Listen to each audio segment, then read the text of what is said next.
My name is Sydney, and I'm 28 years old. The notification that liquidated my role as the family bank didn't happen during a scream-filled argument. It arrived silently during a high-stakes audit meeting that could define my entire career. It was Tuesday. The air in the conference room was sterile and cold. My phone lit up with my mother's name, Laura, and a single line appeared on the screen. "We found a new partner. We don't need your negativity anymore. We're cutting ties." No warning, just that. 5 seconds later, my younger sister Elizabeth reacted to the message with a heart emoji. A heart. Drop a comment and let me know where you're listening from and what time it is for you right now. I'd love to know who's part of our community. I stared at the message, the taste of my lukewarm water turning metallic in my mouth. I didn't even feel anger, just the kind of numbness that comes when you've watched a building collapse in slow motion and finally see the dust settle. So I excused myself. I didn't slam the door. I didn't make a scene. I walked to my office, closed the blinds, and locked the door. My hands were steady as I opened my laptop. I didn't reply to the text. I didn't ask why. I logged into the family business accounts, the ones I managed for free, the ones I'd spent weekends fixing while they were out spending. I saw the transactions immediately. Elizabeth's influencer trips to Tulum classified as marketing expenses. My father Brian's lease on a $58,000 luxury SUV charged to the company card. The $3,500 monthly withdrawal labeled operating expenses that went straight into my mother's personal account. They thought they were clever. They thought they had found a new investor, some hard money lender who didn't ask questions, and that meant they didn't need my strict oversight anymore. They thought I was just a buzzkill. They forgot I was a forensic accountant, and they definitely forgot that I was the guarantor on their commercial line of credit. I opened the bank portal for the $250,000 line of credit. The cursor hovered over the management tab. For 3 years, I had been their safety net. I had co-signed because they said it was for the family legacy. I had covered the interest payments when they were short. I had fixed their tax returns when they tried to claim vacations as business trips. I had been the adult in the room while they played house with other people's money. And the second they thought they had a better deal, they discarded me via text message. I clicked freeze account. A confirmation window popped up. Are you sure? I didn't hesitate. I clicked yes. Then I navigated to the guarantor section. Initiate removal of guarantor due to breach of contract. I attached the text message from my mother as evidence of the severance of our business relationship. I hit submit. The screen refreshed. Request pending. Account frozen. It was done. The action was immediate and lethal. I sat back in my chair, the silence of my office pressing against my ears. My phone buzzed again. A notification from the bank. Alert: commercial line of credit ending in 9987 has been suspended. I watched the notification fade from the screen. I didn't feel guilty. I felt light. I felt like I had just set down a backpack filled with rocks that I had been carrying since I was 22. I thought of the nights I'd spent going over their ledgers, trying to find ways to make the numbers work, trying to save them from themselves. I thought of the times I'd said no to my fiancé, Jose, about a weekend trip, because I had to pay for an emergency repair on one of their flip houses. I had been their silent investor, their fixer, their insurance policy, and they had treated me like an employee they could fire at will. Well, they were about to find out what happens when the insurance policy gets canceled.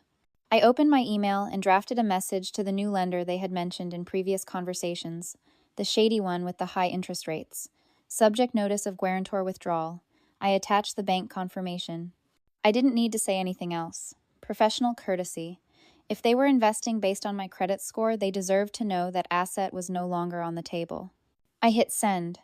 Then I closed my laptop. The blue glow of the screen vanished, leaving me in the soft afternoon light. My reflection in the window looked different, calmer, sharper. I wasn't the daughter who begged for approval anymore. I was the auditor who had just closed a file on a bad investment. I picked up my phone and blocked their numbers. Mom, Dad, Elizabeth, one by one. I didn't want to hear the panic when the credit cards were declined. I didn't want to hear the screaming when the checks bounced. I wanted silence, and for the first time in my life, I was going to get it. I watched the progress bar on my screen inch forward, processing the removal of my name from $250,000 of debt. It was taking seconds to undo what had taken me 3 years to suffocate under. People always ask why. Why does a smart woman, a forensic accountant who literally hunts down fraud for a living, sign her life away to people who clearly don't respect her? It wasn't because I was weak. It wasn't even because I was afraid. It was because I was a gambler. In my line of work, we study cognitive biases. The most dangerous one is the sunk cost fallacy. It's the voice in your head that says, you can't fold your hand now because you've already put too many chips in the pot. If you walk away, you lose everything you've invested. But if you stay, if you put in just a little more, maybe you can turn it around. Maybe you can hit the jackpot. For me, the jackpot wasn't money. It was the delusion that if I just solved one more crisis, if I just covered one more overdraft, my father would look at me with the same adoration he gave Elizabeth when she simply walked into a room. I remember the day I signed the papers for the commercial line of credit. It was 3 years ago. We were in a small office at the bank branch near their house. My father Brian was wearing his lucky suit, the one he wore when he was pitching a big idea. He had his hand on my shoulder, heavy and warm. He told the loan officer that I was the brains of the operation. He said, "This is Sydney. She's the one who's going to make sure the legacy survives." Legacy. That was the chip they always played. I looked at my mother, Laura. She had tears in her eyes. She squeezed my hand and whispered that I was saving them, that I was the good one, the responsible one. I felt a rush of dopamine that was stronger than any drug. I felt seen. So I signed. I put my credit score, my savings, and my future on the line for a flip house business that had never turned a profit. I thought I was buying equity in this family. I thought I was investing in a future where I had a seat at the table. But that's the thing about the sunk cost fallacy. The house always wins. Over the next 3 years, I kept throwing good money after bad. When they missed a payment, I covered it, because if the loan defaulted, my initial investment of trust would be worthless. When they needed a new car to keep up appearances for clients, I signed the lease because I needed them to succeed, so my sacrifice would mean something. I spent my weekends reconciling their messy receipts while Elizabeth spent hers in Cabo. I canceled vacations with Jose to pay for emergency roof repairs on houses they hadn't bothered to inspect properly. I was chasing my losses, convinced that the next check would be the one that fixed everything. I was an addict, and their approval was the needle. But looking at the frozen screen now, the clarity was blinding. It wasn't a partnership, it was a Ponzi scheme. They were paying me meaningless dividends of affection, using the capital of my own self-esteem. There was never going to be a return on investment. There was never going to be a moment where they handed me a check and said, "Thank you, you can rest now." They were going to bleed me dry until I was bankrupt, and then they were going to discard me, just like they did this morning. The text message wasn't a sudden break. It was a margin call. They found a new lender, a new source of liquidity, so my capital was no longer required. They thought they were firing me. They didn't realize I was the one closing the ledger. I rubbed my eyes, expecting to feel grief. I waited for the crushing sadness of losing my parents, but it didn't come. Instead, I felt the cold, hard satisfaction of an auditor finding the missing variable that balances the equation. I wasn't losing a family, I was writing off a bad debt. I was cutting my losses before I lost myself completely. The computer pinged, the request was processed, the commercial line was locked down, no more withdrawals, no more transfers, the casino was closed. I reached for my phone not to call them, but to call Jose. I needed a lawyer, and for the first time in 3 years, I wasn't going to lie to him about how bad the numbers really were. It took exactly 48 hours for the silence to break. The timeline was almost mathematically predictable. Banks usually take 24 hours to process a guarantor removal and another 24 to notify the primary account holders. So when my phone lit up on Thursday afternoon with a blocked number, I knew exactly what was happening. The storm had made landfall. I was in my office, the glass walls insulating me from the hum of the firm. I watched the phone vibrate on my desk. It stopped, then started again immediately. Then the office line rang. I let it go to voicemail.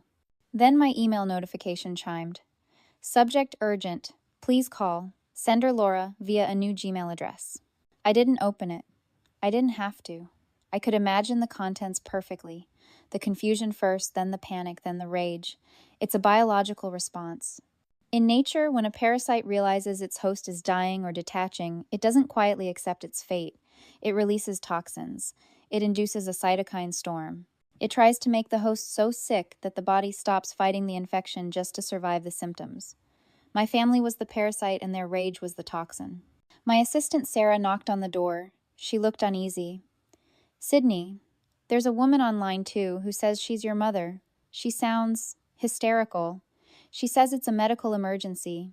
I felt a flicker of the old reflex, the adrenaline spike, the urge to fix it, but I tamped it down. It's not a medical emergency, Sarah. It's a financial one. Tell her I'm in a deposition and cannot be disturbed. Sarah nodded and left. I turned back to my screen, but my focus was gone. I opened a new browser window and searched for Elizabeth's social media. It was a morbid curiosity, like checking the weather radar for a hurricane you know is coming. And there it was, a video posted 20 minutes ago. Elizabeth was in her car, the lighting perfect tears, strategically glistening on her lashes, without ruining her mascara. The caption read, "When toxic family members try to ruin your success because they're jealous of your light." She was vague booking, crafting a narrative where she was the victim of my cruelty. "I just don't understand how someone can be so hateful," she whispered to the camera. "We were finally getting somewhere, finally building something, and she just pulled the rug out. Because she can't stand to see us happy." The comments were already filling up with sympathy. "Stay strong, Queen. Jealousy is a disease. Cut them off, babe." I scrolled, feeling a cold detachment. They were rewriting history in real time. They weren't panicking because they missed me. They were panicking because the credit card was declined at the gas station. They were panicking because the new investor, the one they discarded me for, had likely run a credit check and seen the massive red flag of a frozen line of credit. Then came the voicemails. I put my phone on Do Not Disturb, but the transcripts appeared in my inbox. My father, Brian. His voice wasn't sad. It was venomous. "You think you're smart, Sydney. You think this is funny. You just cost us the deal. The funding fell through because the bank froze the assets. You are going to fix this. You are going to call them right now and tell them it was a mistake. Or so help me God, I will sue you for breach of fiduciary duty." Fiduciary duty. I almost laughed. He was using words he'd heard on TV. He didn't understand that a guarantor has no fiduciary duty to the borrower. The borrower has a duty to the guarantor not to default. He was threatening me with legal action for refusing to let him rob me. I watched the notifications roll in. It was an extinction burst, the final desperate explosion of energy before a behavior dies. They were throwing everything at the wall: guilt, shame, threats, public humiliation.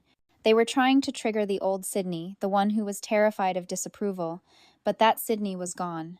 She had been audited and found redundant. I called Jose. "They're escalating," I said when he picked up. I expected that his voice was calm, an anchor in the chaos. "Do you want me to send a cease and desist?" "Not yet," I said. "Let them burn themselves out. But I need you to come to the office. I'm reviewing the old ledgers, the ones from before the digital transition. I found something." "What did you find?" "I found a transfer," I said, looking at the PDF on my screen. "A recurring transfer to an LLC called Blue Heron Holdings. It started 6 months after I signed the loans." "Jose, I don't think they're just bad with money. I think they're hiding it. I'm on my way." I hung up and looked out the window at the city skyline. The panic on my phone screen felt distant now, like a siren wailing blocks away. They were screaming because the money tap had turned off. But they didn't realize that was the least of their problems. I was about to turn on the lights, and parasites hate the light. Jose arrived 20 minutes later. He didn't bring takeout or wine. He brought his laptop and a banker's box of legal pads. That's why I love him. He knows that for me, peace of mind doesn't come from comfort food. It comes from documentation. He sat up across from me at the conference table. "Okay," he said, cracking his knuckles. "Let's look at the liability. If they sue for breach of fiduciary duty, it's nonsense, but we need to make sure your withdrawal was airtight. Show me the books." We spent the next hour in what I call the quiet zone. It's that hyper-focused state where the world falls away and only the data remains. I projected the ledgers onto the smartboard. We traced the cash flow of the family business for the last fiscal year. It was a mess of mismanagement, overpriced contractors, late fees, interest penalties. But then we got to the Blue Heron transfers. There I said, pointing to a line item from 8 months ago. "Transfer to external vendor Blue Heron Holdings. $9,000. Labeled as consulting fees." Jose frowned. "Who are they? I've never seen a vendor contract for them." "Neither have I." "And look," I scrolled down. "It happens again. Every month, varying amounts. 6,000, 12,000. Always labeled vaguely. Site management, design retainer, consulting." I opened the state's Secretary of State business search. It's public record. A tool I use every day to catch people trying to hide assets in divorce cases. I typed in Blue Heron Holdings LLC. The search wheel spun for an agonizing second before the results popped up. I felt the blood drain from my face. Registered Agent Laura, my mother. Principal address, a P.O. box in a town 3 hours away. But that wasn't the smoking gun. I dug deeper, pulling the articles of organization. The LLC was structured as a pass-through entity for a trust, the Elizabeth Future Trust. I sat back the air, leaving my lungs in a sharp hiss. Jose stared at the screen, his lawyer brain clicking pieces together faster than I could say them out loud. They weren't just spending the money, Sydney, he said, his voice low and dangerous. They were laundering it. It was the missing variable. The math finally made sense. They had borrowed $250,000 against my credit. They claimed the business was failing, that they were broke, that they needed me to cover the interest payments because market conditions were tough. But the market wasn't tough. They were siphoning the loan principal, my liability, into a protected asset for my sister. They were planning to default, I realized, the words tasting like ash. They were going to max out the credit line, transfer the cash to this shell company, and then file for Chapter 7 bankruptcy on the main business. Leaving you holding the bag for the debt, Jose finished, while they walked away with a 6-figure nest egg for Elizabeth. It wasn't incompetence. It wasn't just a toxic family being bad with money. It was premeditated, structured fraud. They had looked me in the eye, begged me to co-sign to save the family legacy, all while digging a trap they intended to push me into. They valued Elizabeth's future comfort more than my financial survival. I was the sacrifice they were willing to make to ensure their golden child never had to work. The last microscopic thread of guilt, I had been holding on to the idea that maybe they were just desperate, sad old people, snapped. It didn't just break, it disintegrated.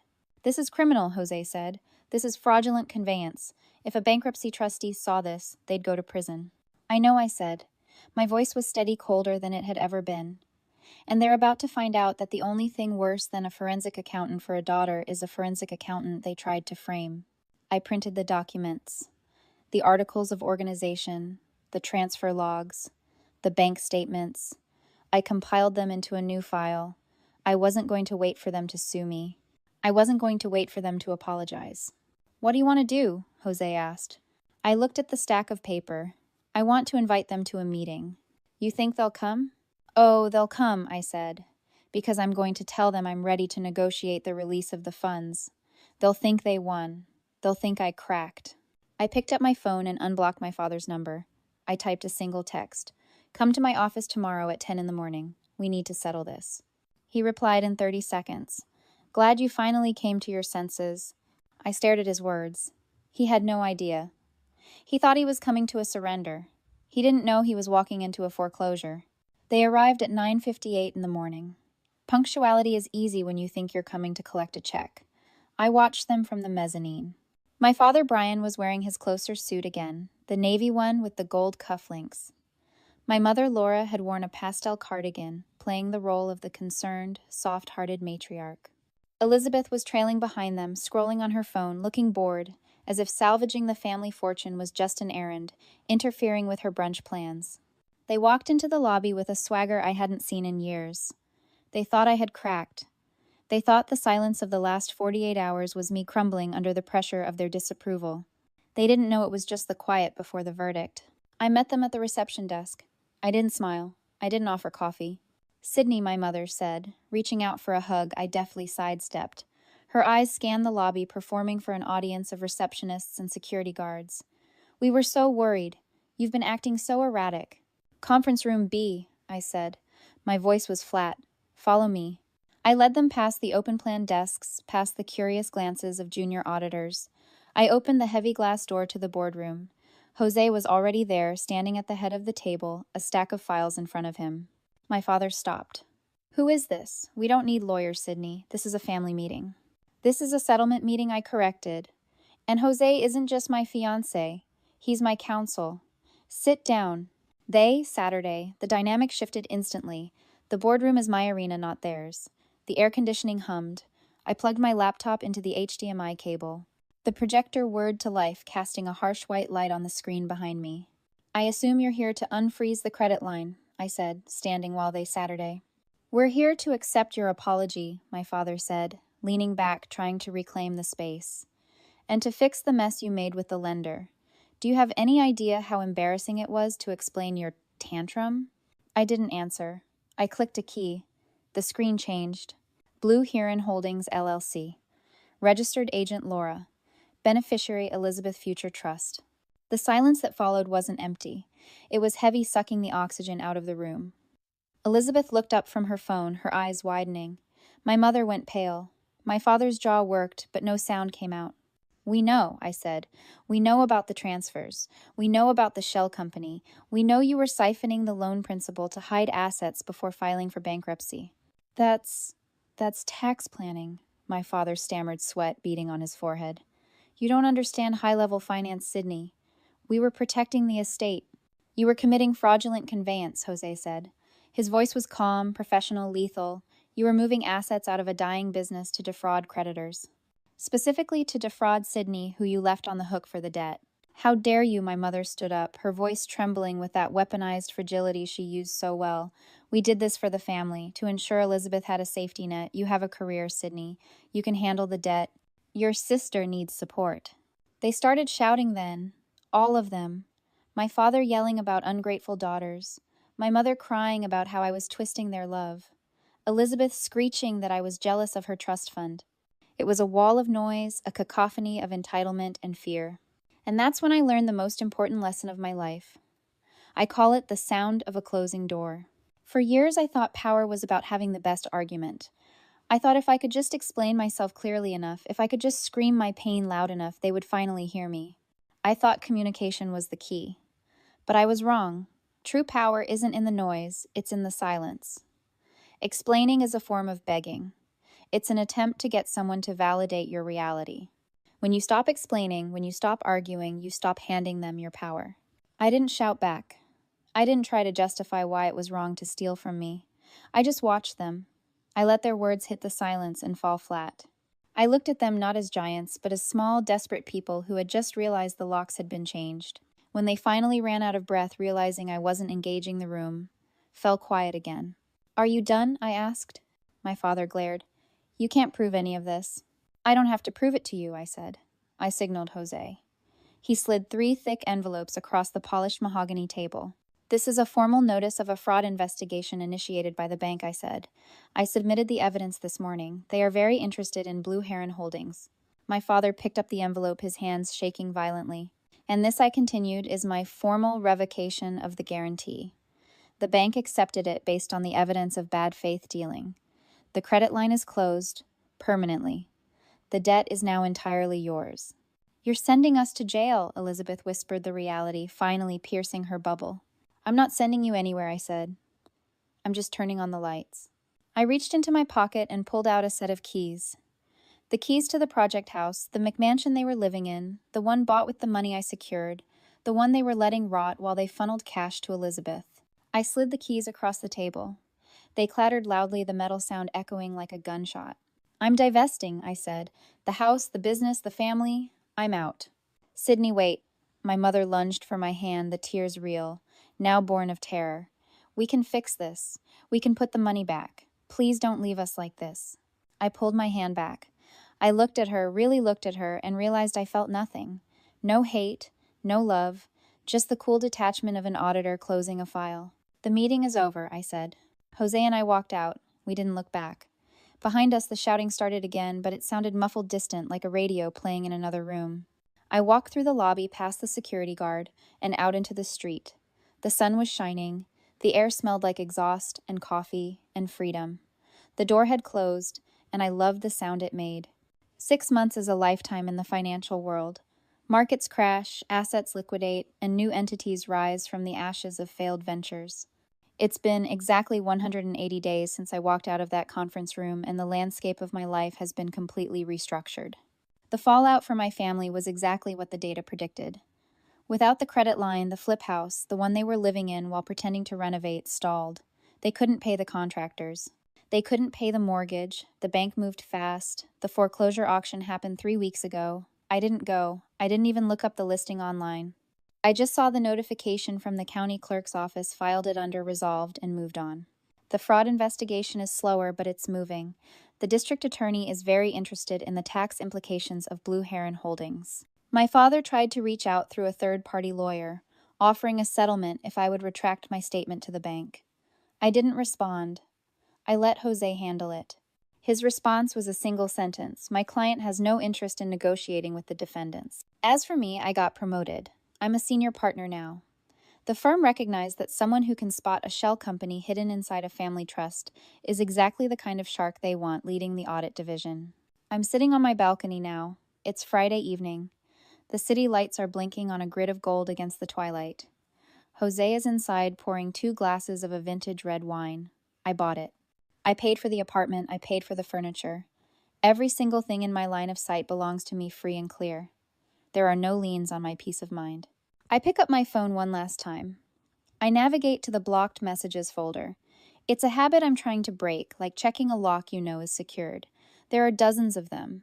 Desperate texts from my mother about family loyalty. Angry rants from my father about ungrateful children. Vague, passive-aggressive quotes from Elizabeth about karma. They are still trying to transact in a currency I no longer accept. They want my guilt. They want my anger. They want my engagement. But I'm not buying. Jose steps out onto the balcony and hands me a glass. He sits beside me, comfortable in the silence. He doesn't ask if I'm okay. He knows I am. "You checking the market?" he asks, nodding at my phone. "Just clearing the cache," I say. I press select all. Then I press delete. The messages vanish.